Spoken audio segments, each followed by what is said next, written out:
Hey folks, quick video on this, the unboxing of my wall mount for my Amazon eero Wi-Fi router. Okay, getting straight into it as you can see. Okay, quite a simple product. I've got a leaflet falling out, which looks to be surface cleanup. Okay, so just a couple of little instructions there. A little pack here with 3 screws and 3 wall plugs, so that's nice. The actual wall mount itself, and that's it, empty box. Take that out.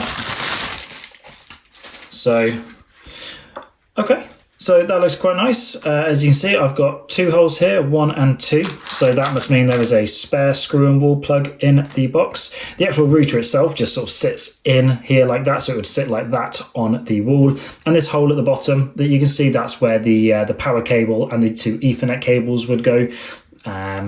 So on the back, okay, so we've got a little sticky pad as well, so if you don't want to or are not allowed to screw holes into the wall, then you can just use the sticky pad instead, and it looks like we've got a little lifting flap just here for it, but it looks really nice, looks really clean.